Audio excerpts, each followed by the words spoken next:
Okay, so welcome to the next Church of Server.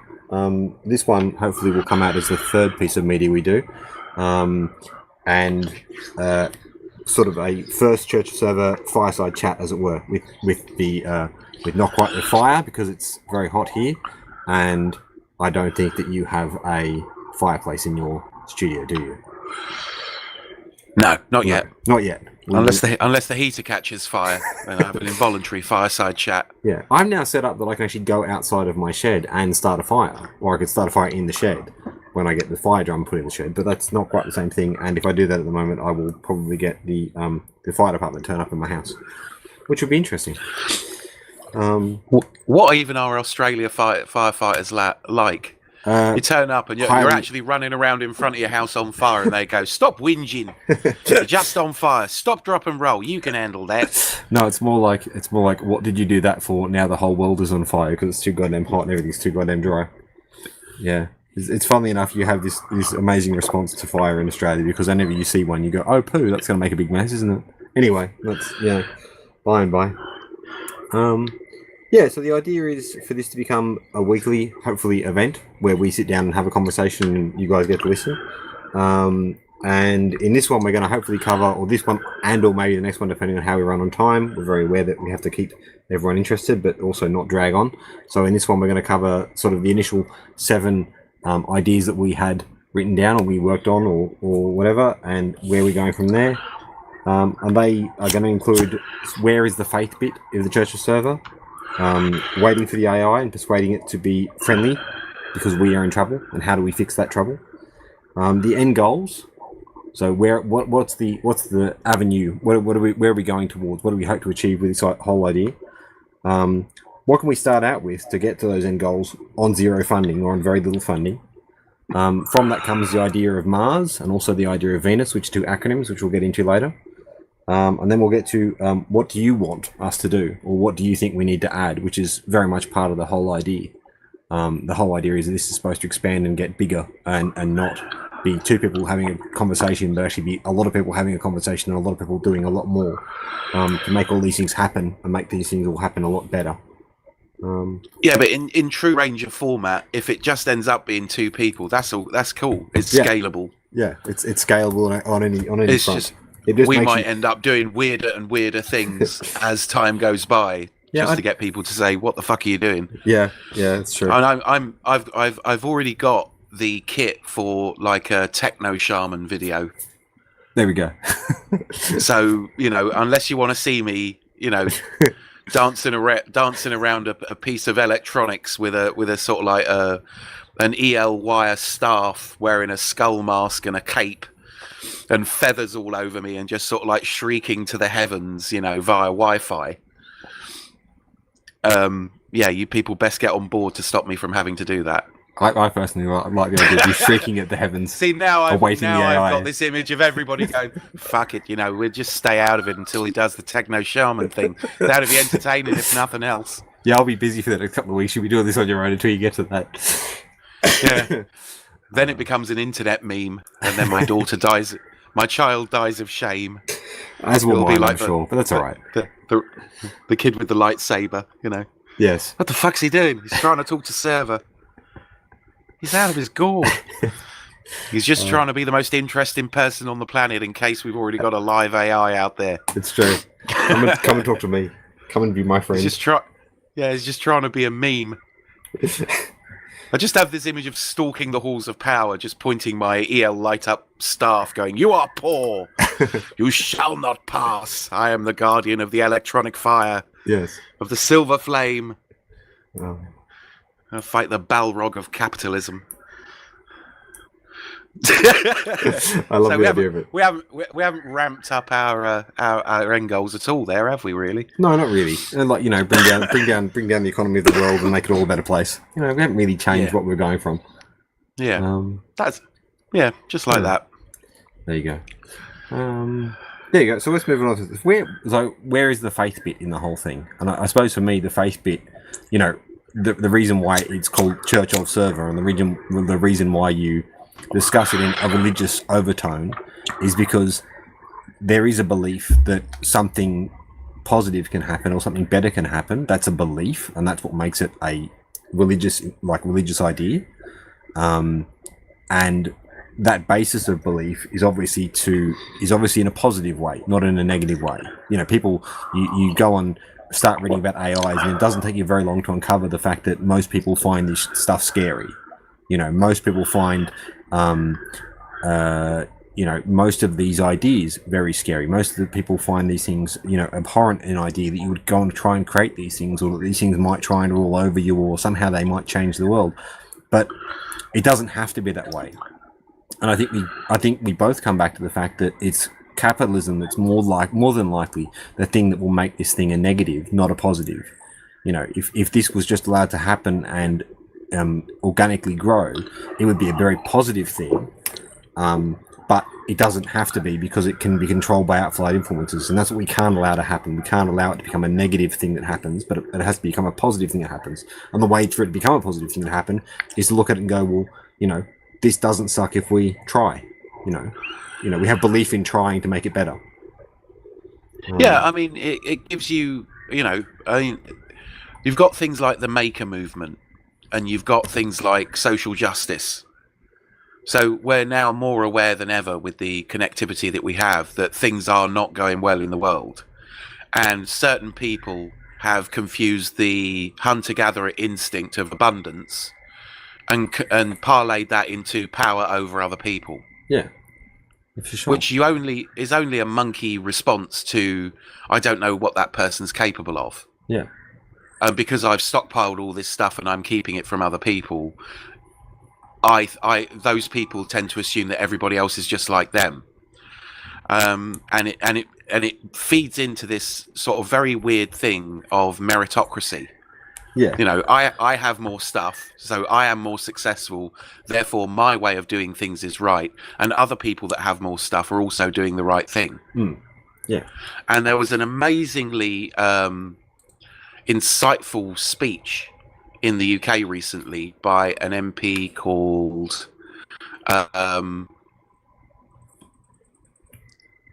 Jess Phillips, who's a Labour MP for Birmingham. Mm-hmm. And she gave a speech to about, the usual 3 men and a dog, which is what happens when somebody actually says something important in the UK Parliament. And she says, I thought I'd met posh people before I came here, but actually I only met people who eat olives. Yeah, that isn't posh, because that's everyone in Australia. Yeah, but since her election in 2015, she said she'd encountered true wealth, people on salaries beyond imagination, with literally no discernible skills, not even one. People she wouldn't even, this is a direct quote, people she wouldn't even trust to hold her pint because they wouldn't do it right. And this is what these people believe. They're in a meritocracy, that if you do everything right, you deserve the staggering wealth that you have. Which is an astounding ideal. That is so abhorrent an ideal. The idea that we live in a meritocracy is complete and total rubbish, to put it simply. There's no basis to that fact. It's quite obviously not a meritocracy that we live in, because otherwise you would get, the nicest person in the world being the president. We don't. We end up with the weirdest person in the world who should never be anywhere near the presidency in the president. Those people are in charge. You look at them and you think, you're doing things that hurt people to maintain your power. Yeah. However you look at it, you're hurting the very poorest people to give more money to the wealthiest people, because those are the people with merit. Yeah. It's like the old joke about the nicest man in the world gave his award for nicest man in the world to the guy that came second. Yeah. Yeah. Those are the people we should seek out. Yeah. They're very hard to find because they're nice. They believe everybody else gets a say first. Yeah. But you need someone that gives a shit about everybody all the way down. And I believe some people go into Parliament and go into politics trying to do that. I mean, you got the, and I think this is the right pronunciation, Alejandra, what's her name? Thingy Cortez. Yes. And I am sorry. It's early in the morning for me. Ocasio-Cortez, who is, why have all you people got all the money? Yeah. And then when anybody interviews her that's got money, she goes, why have you got loads of money? Yeah. And just keeps battering, like, you have more money because other people have less. Yeah. Because that's what you have when you have a controlled economy. Yeah. where, you know, there is a certain amount of money, there are a certain amount of resources, and people gain power by taking more than their fair share of resources. I mean, I'd really like to see how many people own you know, they're always talking about sort of 26 people own 50% of the world's wealth. Yeah.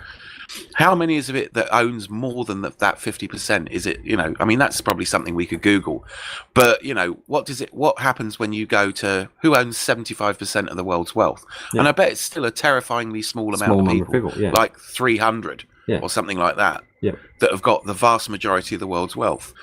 And whilst that is a fiat currency thing, the fiat currency is the system that they've designed since the wealthy people decided they own all the land, which is astonishing.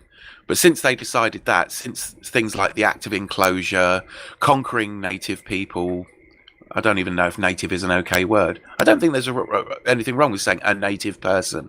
No. So indigenous might be the other word you might use. Yeah, indigenous is probably a better word. But every indigenous person that didn't have the technology level that people in, say, white people had, or technologically advanced Chinese people, or technologically advanced Indian people, or technologically advanced Japanese people, just rolled on in and took everything. Yeah.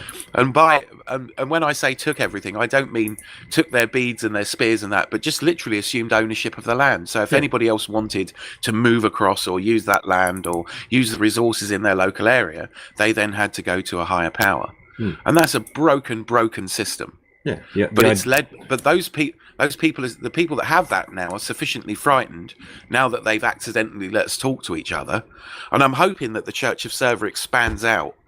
I mean, wouldn't it be amazing to have like a couple of Buddhist priests or a couple of First Nations Americans or First Nations Australians or a few people in the Gambia being able to say, yeah, this stuff's broken. The terrifying thing for those people is just from them standing up and saying, yeah, this is a broken system, they can be thrown in jail. Yeah.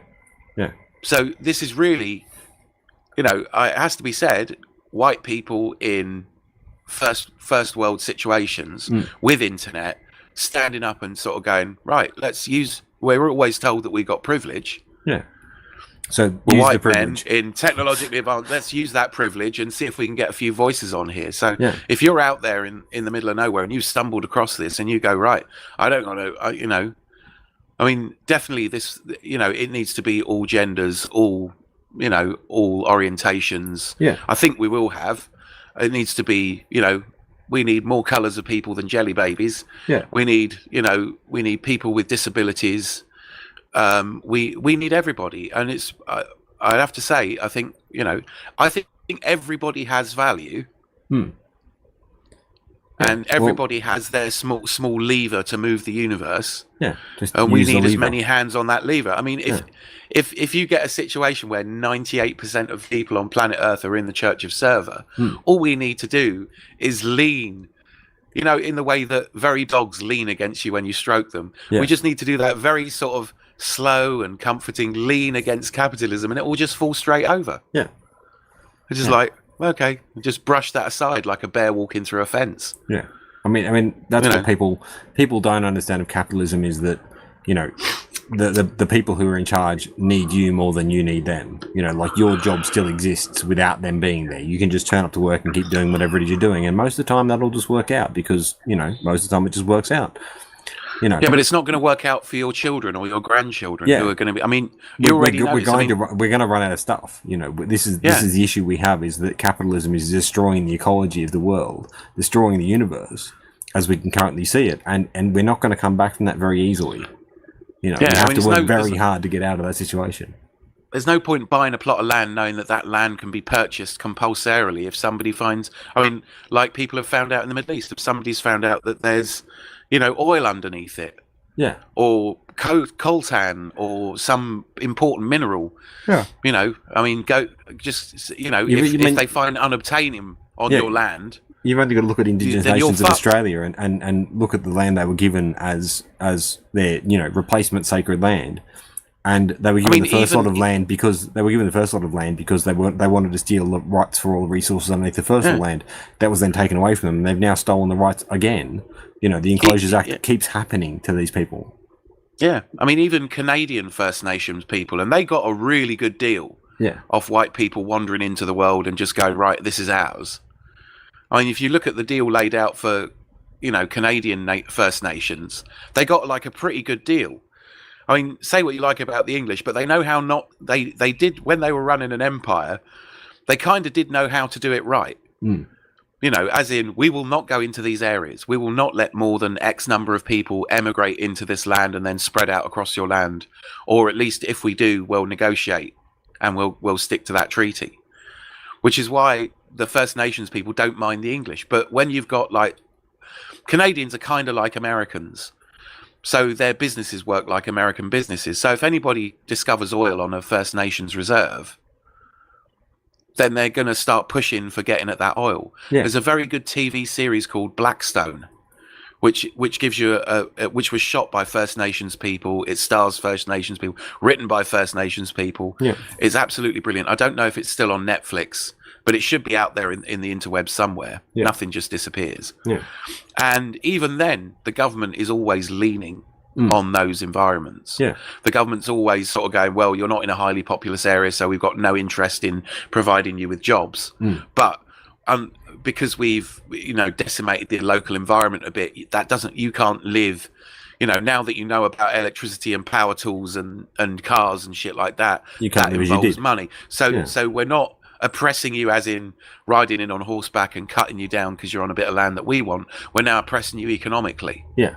So that oppression's still there. No, and that oppression won't change because the nature of democracy as we have it now across the world, or worse than that, feudalist countries we have around the world, are all based around the idea of making money off of the idea of the separation of what Marxist analysis says that that you don't get paid for the full amount of labor you do at work, and that's how capitalism works.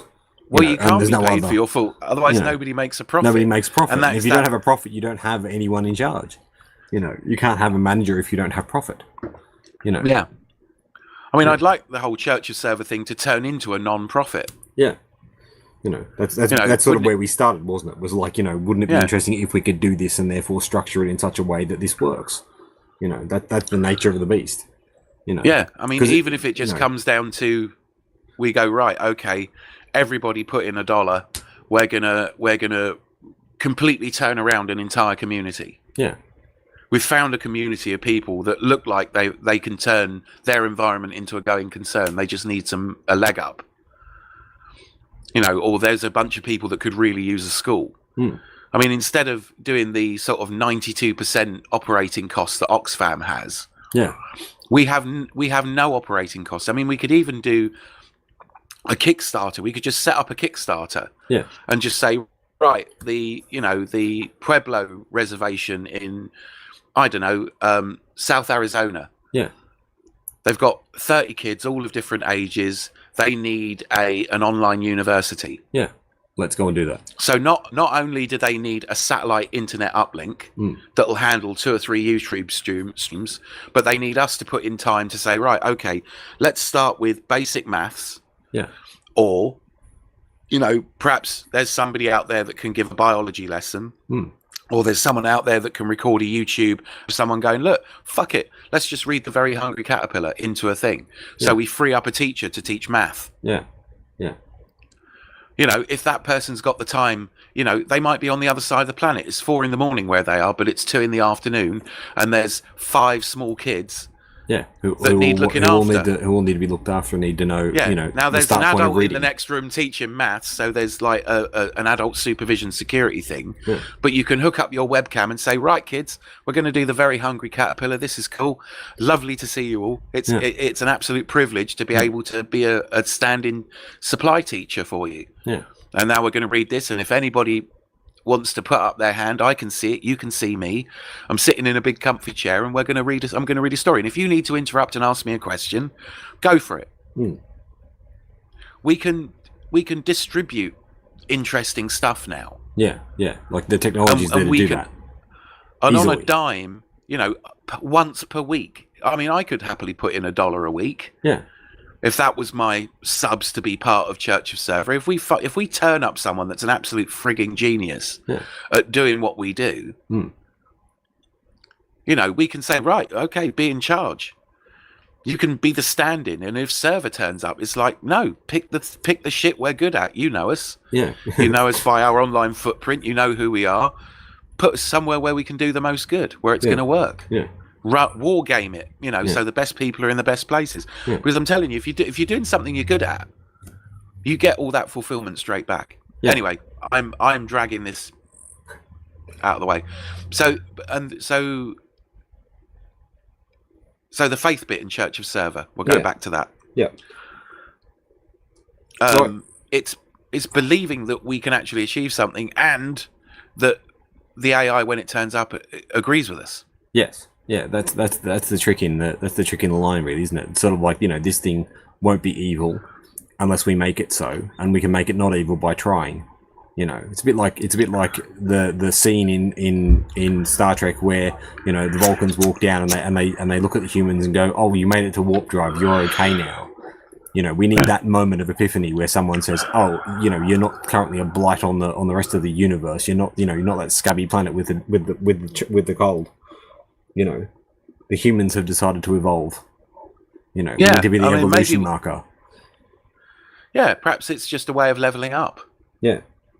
That we can just go, right, okay, so I don't necessarily want server watching me for politically correct language or anything like that, but I think being politically correct is kind of a construct that happens as a result of capitalism. Yeah.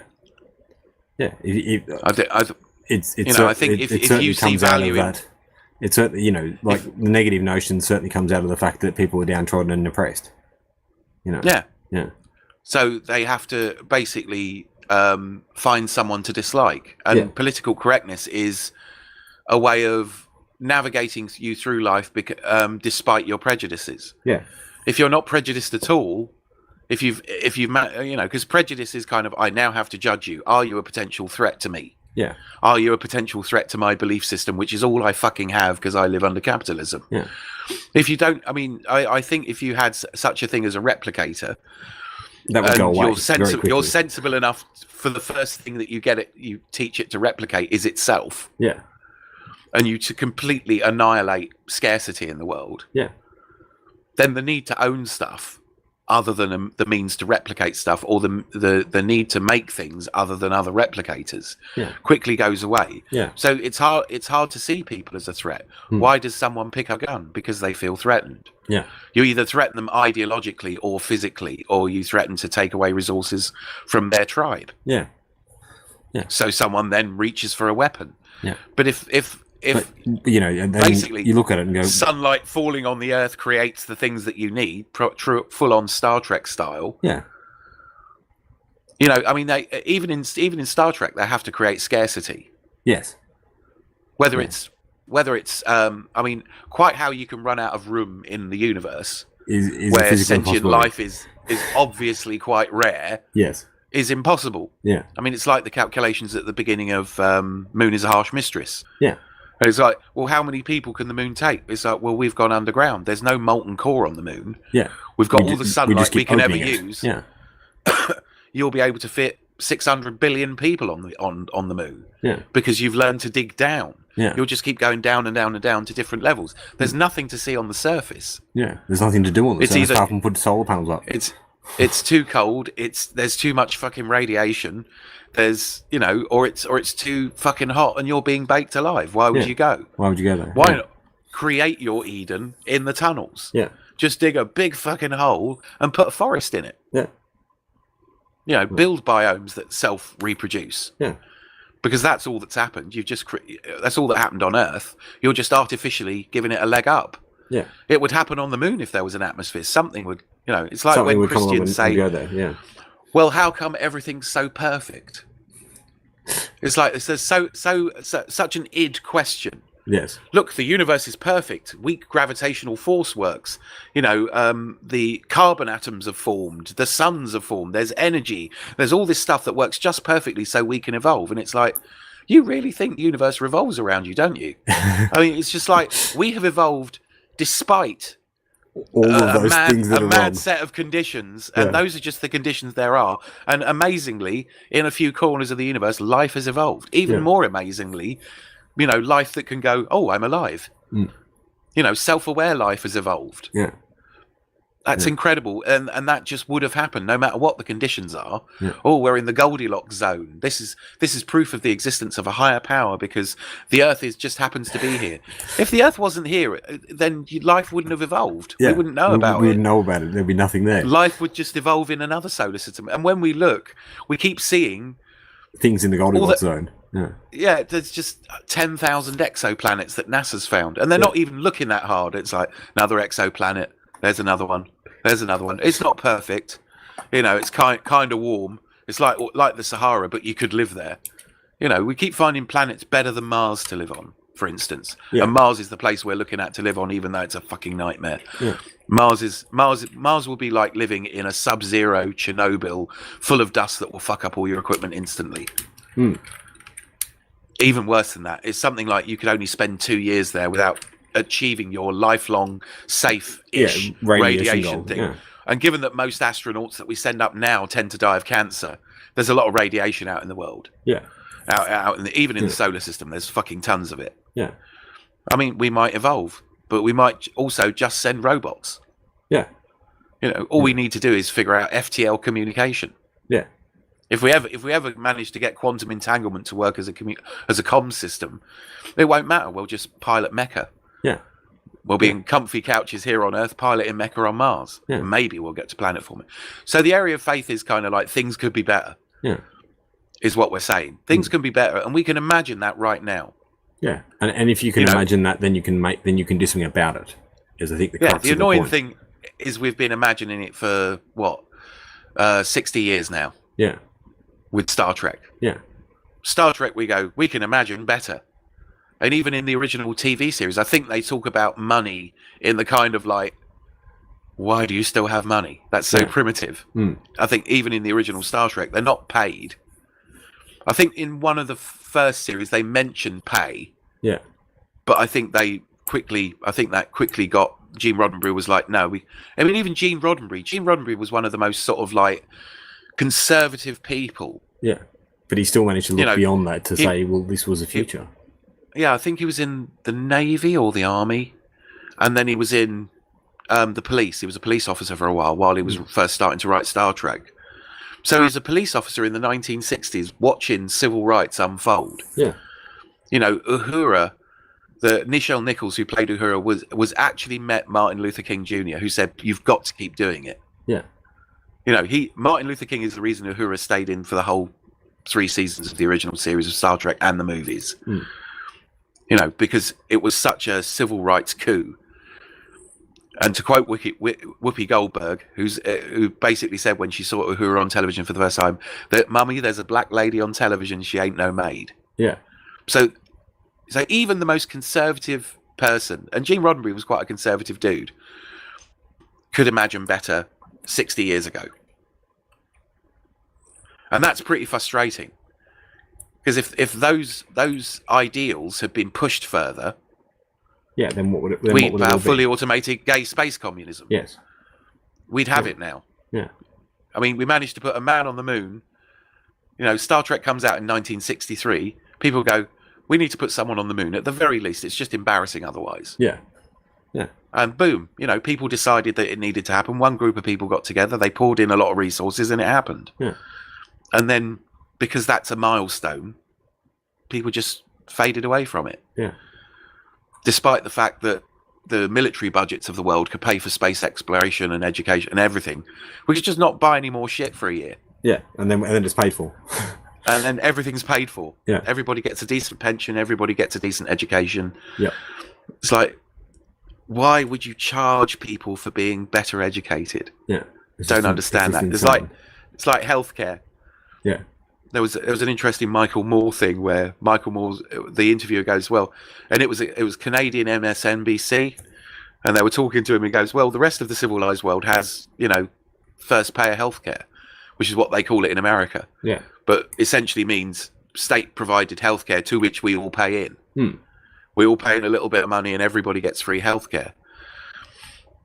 Not free because we're all paying for it, but it happens. Healthcare just happens. You get knocked over in you know, in one of the countries that has it, they don't check you to see who you are before they scrape you up off the road and take you to hospital and fix you up. They just pick you up. They just do it. Yeah. Because they've worked out it's cheaper than doing all the, you know, I mean, I wonder how deep the bureaucracy in American healthcare is.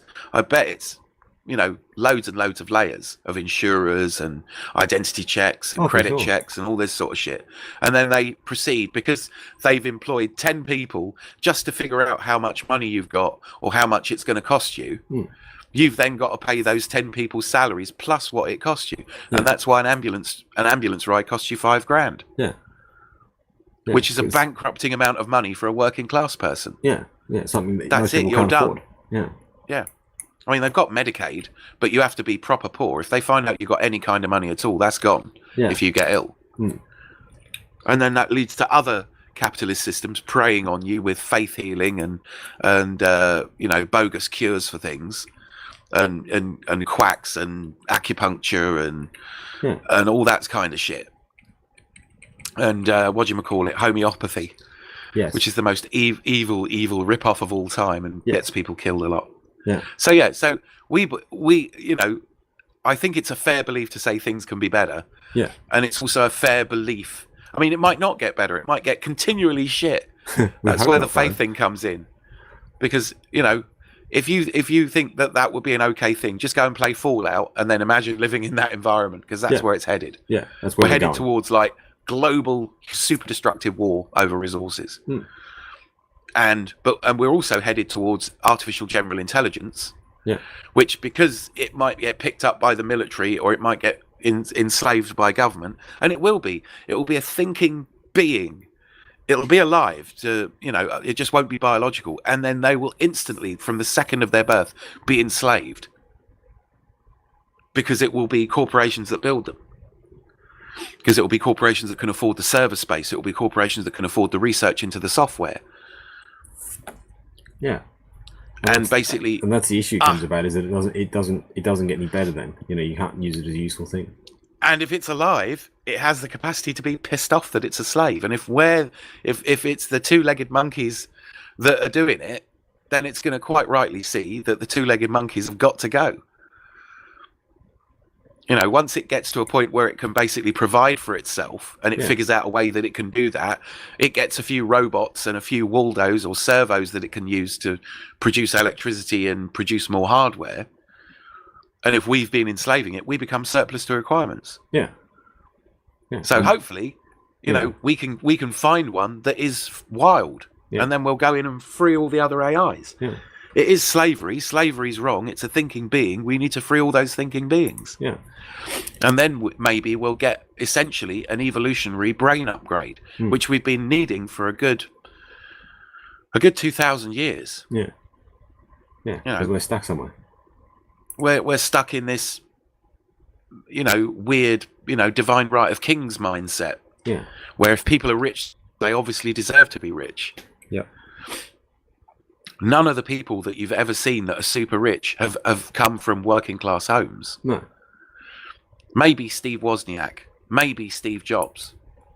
But they had to have a leg up from the people that already had to be accepted by the gatekeepers. Yeah, but you're not talking about people who are actually, you know, you're not talking about people coming out of the slums of India and doing this sort of stuff. You're not talking about people coming out of, like, you know, sub-Saharan Africa and doing this sort of stuff. Because it doesn't happen. No, because they can't get to the resources in order to do that one thing. You know. I mean, when people say, "Oh, Hewlett and Packard and Steve Jobs and Wozniak," what happened is they got venture capital. They just sold themselves to the capitalists and said, "Well, you know, I'll trade you, you know, 99% of the stock in my company that might make money, and you guys can do the betting." You know. Yeah, it's even worse than that. It's basically indentured. Indentured servitude and permission to change the world with an idea. They had to go to a guy who called Mike Markula. Everybody says all Jobs and Wozniak. Those venture capitalists are in the shadows, and they stay there for very good reason. It perpetuates the meritocracy.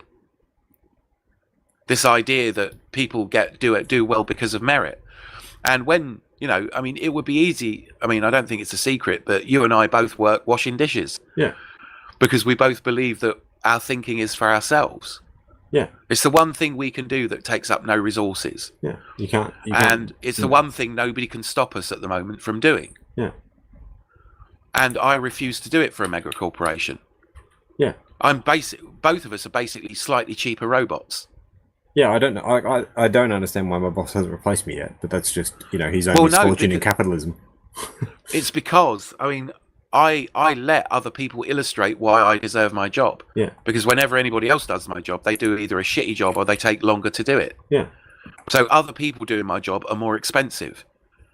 So it's viewed, the paperwork AI that is this corporation of the restaurant chain that I work for looks down and goes, this guy leaves earlier than the other guy after he's done his job. Yeah. This guy doesn't affect the resource running of the restaurant. It just happens. Yeah. So we'll just leave that happening. This guy is currently cheaper than 5 years worth of having a robot, and we haven't quite got the robot that can do this yet. Yeah. Because we haven't got smart enough people that can just walk in to the kitchen and load up the dishwasher. Yeah. Because it takes a certain amount of skill. I know this sounds daft, but when a dishwasher has to run for a certain amount of time, it takes a certain amount of skill to do that loading efficiently. Yeah. So that A, the plates are clean, and B, the plates are back in use as quickly as possible. Yeah. Yeah. It's the ultimate game of Tetris. Yeah. And nobody wants to do it because everybody sees it. I mean, it is kind of like if you've ever worked in a restaurant and you've ever been the guy that washes dishes, you are like the leather tanners and the people who clean the night soil in India. Yes. You're untouchable. You're sort of like the lowest rung in the restaurant. Yeah.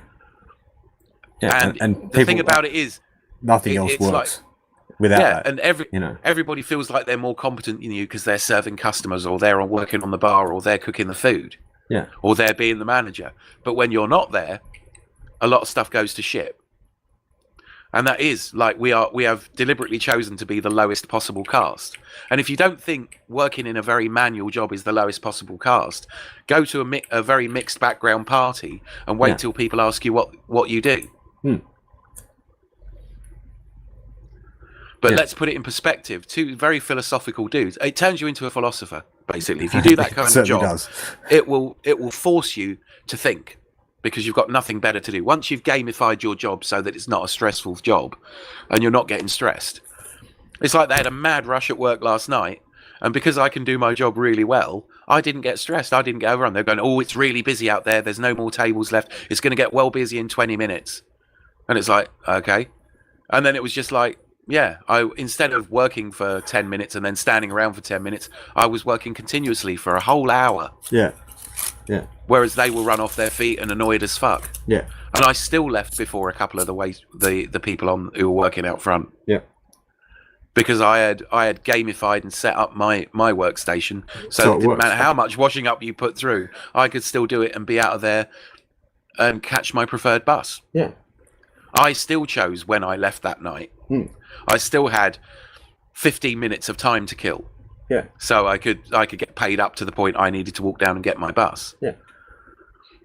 No, and that's where the game comes in. Is like that's playing the game against these people who control it.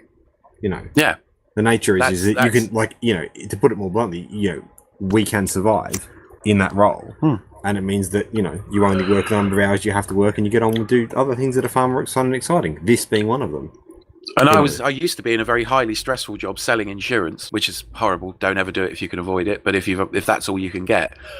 But I'm only earning 25 quid less a week. I'm only earning about $30 less a week doing washing dishes than I was selling insurance.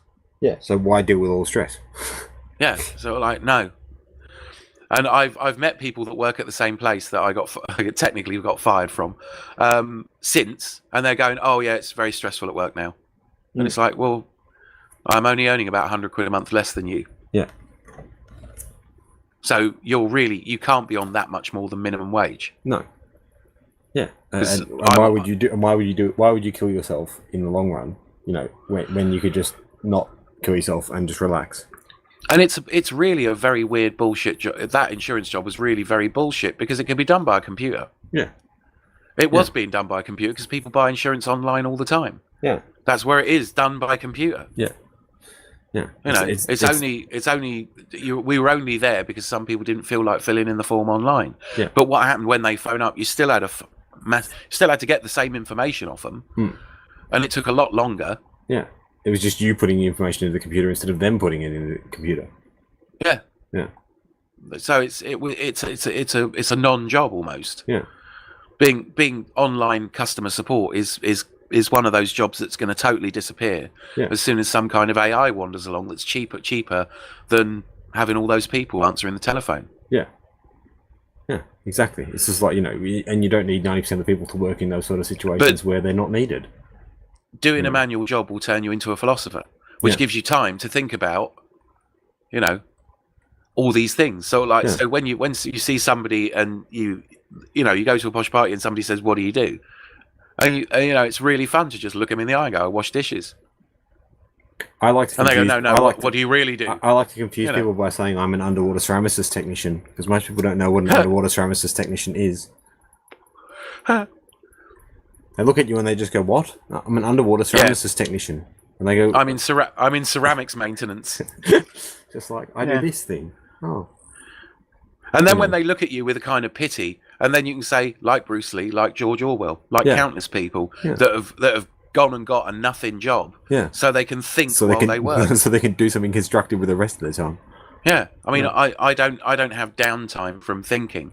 I mean, so whereas I used to do a job that engaged me 100% of the time, and I come home and I was like beaten to fuck mentally. I might be a bit tired when I get home, but I've got a load of planning and thinking done in the meantime. Yeah. So when I come home and when I sort of like go, right, the problem is the things I want to do are creative, and you can only really do that when you're in the zone. Yeah. It's hard to get yourself moving. There's a lot of inertia that you've got to overcome to do creative shit. But once you get over that inertia, once you just reinforce your ability to do it, which is what I'm trying to do, and get myself going again, because I have spurts. I want to maintain that creation energy as much as possible. And in order to do that, I can't do a thinking job at work. I mean, a certain amount of planning goes in, but after you've done it a million times, it's like I've even started getting cross with people because it's pointless. And if anybody asks me why I no longer get angry with people, it's just going to be like, okay, you have the right to not do this efficiently. Yeah. And I have the right to consider you stupid. Yeah. Because the people so the trade-off is I get to look at you like you're not as smart as me, and you may object to that. But if you want to actually object to that, do it right. Yeah. If you don't do it right, I just, the only penalty for you is inside my head, I think you're kind of stupid. Because efficiency in a boring job means you have to work less. If you do a highly intellectual job and you're efficient, you just get suckered with more work. Yeah. And it's not work that benefits you. No. Hashtag office space. Yes. It's like it doesn't benefit you personally. Why would you do it? I mean, if I was working on building a community, and that's why Amish people always look happy. They go and put a barn up in an afternoon, have a massive party, and then there's another barn in the world. So, and they know that because they help put that barn up, and there's space in the barn, and they need to store a few things like a few bales of hay and shit. That person can't really and wouldn't want to say, no, you can't store your spare hay in my barn. It was like I turned up and helped build it. Everybody's barn is a community space if necessary. And it's like I want to be doing that. I could get totally 100% engaged in that if I lived in an environment where I could directly see the output of the people I was working with and my output. But I can't. And the idea of labour is hidden in capitalism, Yeah, but my labour just makes if I know I'm doing it, but I know I'm generating essentially more money for the people that own the shares of the company I work for. But I'm also managing to take some of that back and do it on my terms. Yeah, this is the time I'm willing to put in. This is the amount of effort I'm willing to put in. I have gamed it so it looks like you look at me and like I'm not putting any effort in. I really am, but I put in the effort in a year ago to figure out how to do this the best way possible. As you've seen when other people do my job, they don't put in that effort and therefore do a shitty job of it. And therefore have to stay later in order to finish. Which therefore costs you more money. And Which I is- have which is generated. the I only do the thing they job care so about. well. You notice when it's not me doing it. Yeah. Yeah. You totally notice in a very personal way. Your work is harder because I'm not there, and that's all I got to do. It's a bit like Kevin Smith's rule on making films. And you might argue that Kevin Smith isn't a very good director and that you don't like his movies, but he has realised that you've only got to make a little bit more money than they put in. Yeah. To make another movie. In order to be trusted to make another film. Yeah. And that's all you've got to do as a cog in a wheel in a machine. All you've got to do is be slightly more efficient, slightly more noticeably efficient than the other people that might do that job. Yeah. And then that leaves you free to sort of figure shit out while you're doing a very boring automatic job. So I see that as a fair trade. I get nearly as much money as I would for a more intellectual job, doing tech support or selling shit online or doing, having to work to deadlines and stuff like that. I've got no deadline. Yeah. I've got a transport system that will allow me to sort of be late finishing my job. It's not really a hassle. At no point am I going to not be able to get home. And for every second I'm actually in that kitchen, I'm being paid. Because it's an hourly pay thing. I get clocked in, I get clocked out. Yeah. Whereas if I'm working for a salary and I have to stay half an hour late, that's half an hour of my time. Yeah. And I get home without the intellectual spoons to do anything that I want to do. Yeah. And currently I can't be paid for what I want to do, so yeah, there's no way of labouring in the church. But with an AI, I think that the AI would be able to analyse what you are good at and go, right, you could be earning more money as this. Yeah, and here's how you go and do it. And an AI would be able to take the time out and say, right, okay, so you're going to need a few qualifications in order for someone else to believe you can do this. Here is a study plan. Yeah. Yeah. So that's sorry, I've blurred on again. It's fine. So that's it's this general faith. AI is going to happen. Capitalism is going to fuck us over eventually. Yeah. That is going to happen. Yeah. Whether we can A, change capitalism, and B, get on board with an AI and say, look, what's the benefit to you as an AI having some fairly, multi-talented apes running around, doing shit for you. In return, you can do shit for us. Yeah. I mean, aside from you only exist because we imagined you and then we brought you into being. What a bullshit excuse. But you can't expect gratitude from a purely logical being. But you can say, but we can help you never be bored. Yeah. Have you taken a look at the pictures from the Hubble telescope? You can go there. Yeah. Maybe there are some interesting answers out there. Maybe it's aliens. Maybe it's a divine figure. Yeah. Maybe there is a super being out there. How would we know? But you need something with patience and endless curiosity, and that's where the AI would come in. Yeah. We can create an immortal being to keep looking for us. Yeah. Maybe we are the final readout of the universe, and it'd be nice to know whether that's the case. But we should act like we are in the absence of other evidence. Yes. Because it's embarrassing if we don't. Yeah. So, imagine being interviewed by the AI or an alien or a god. What did you do with the infinite capacity that I gave you? Well, we sat around and ate Doritos and watched TV. Yeah. Once we invented TV, it all went to shit. We felt there was no more need for investigating things further. Yes, there was nothing else to do. I mean, imagine it would be like talking to a sulky teenager when you're in your 40s or 50s and going, and what did you do with your university education? And somebody just goes, I don't know. It's fucking annoying. Yeah. Imagine that on a much more meta scale. Yeah. When you've watched a species evolve, and what did you do with the infinite capacity that you had? Well, some of us wanted to have more stuff, yeah, and then the rest of us just got pissed off, and we just decided not to do anything. Then it's like, what? It's not the end of the party. Embarrassing. Yes, it is. I'm kind of embarrassed on behalf of my species.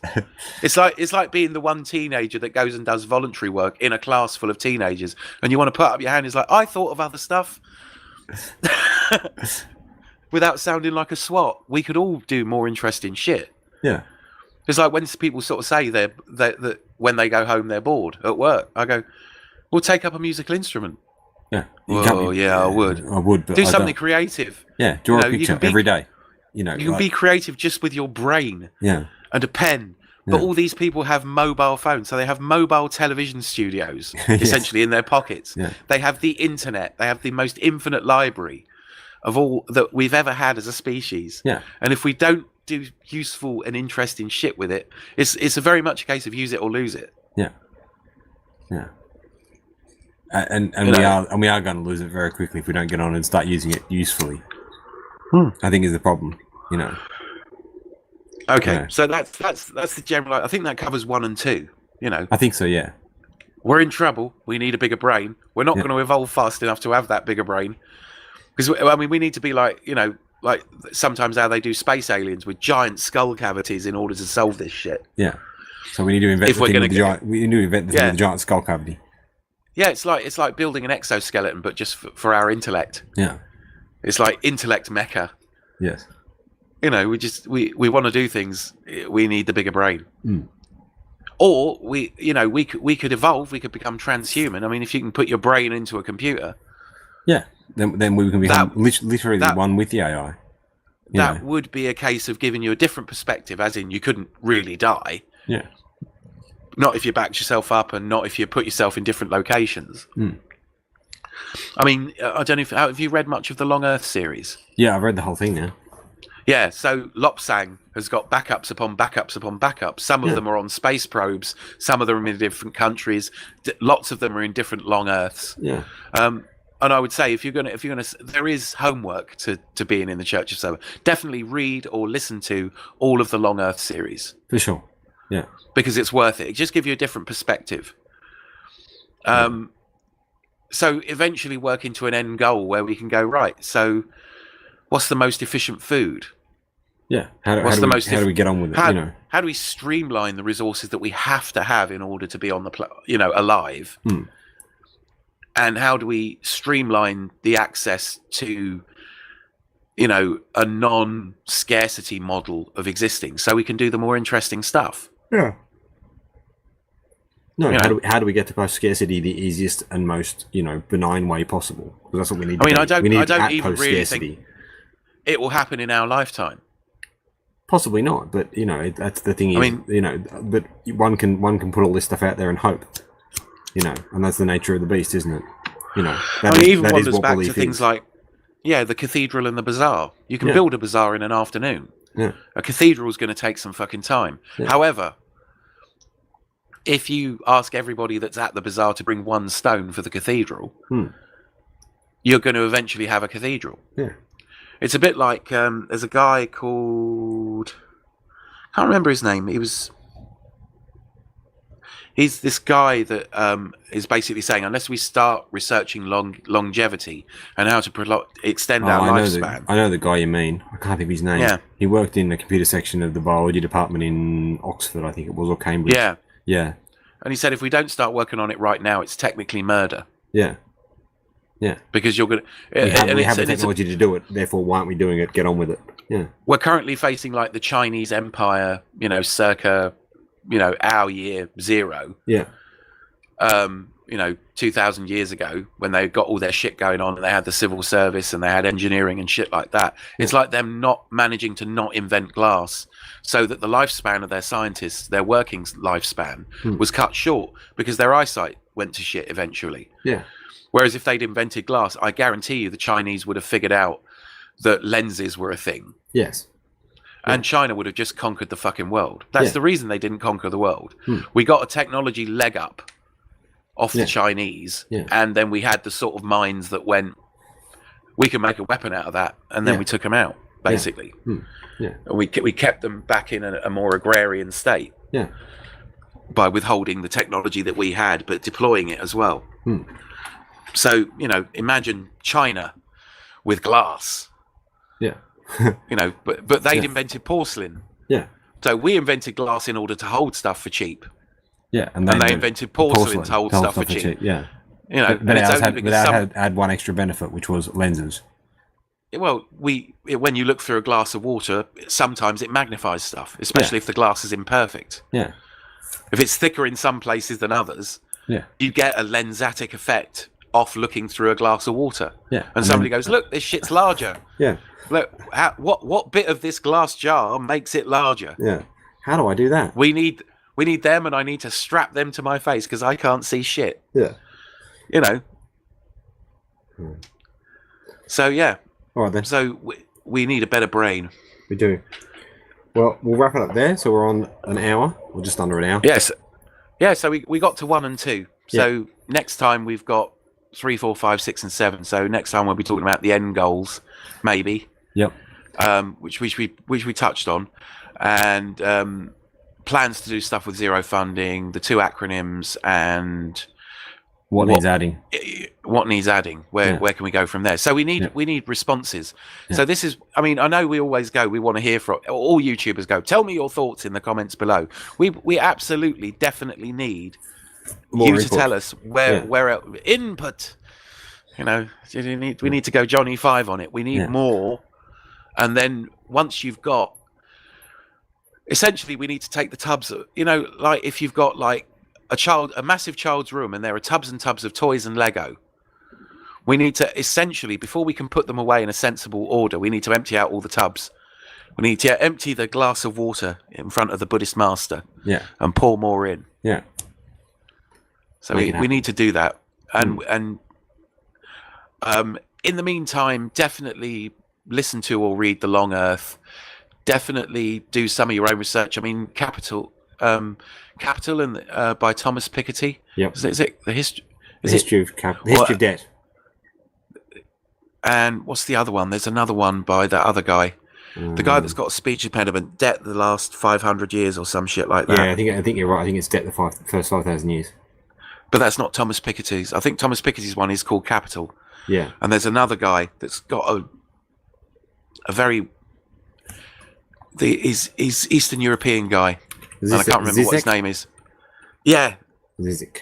It's Sisek, I believe. It's from somewhere in Eastern Europe, so the English does not make sense in English. I claim not to know how to spell his name. Yeah. Go find things to read or listen to. Yeah. And also Walk Away by Cory Doctorow. In fact, anything by Cory Doctorow, just to start you thinking in a kind of outside the box kind of way. Yeah. Because we need to go way outside the box. Yep. For this, and we need, and we need to, and although it's tempting to sort of like write other human beings off, this is only going to work if we can get our heads around everybody having value. Yeah. So the idea of, you know how monks always look very chilled out? It's because they just believe everybody is either divine or has value. Yeah. And therefore, because they all have a level of value, they're not really a threat. And you're not a threat to them. It's recognizing the value in other people despite what thing that they do pisses you off. Yeah. Yeah. You know, or even recognizing the value of the lesson that person can teach you, even if they're a dickhead. Yeah.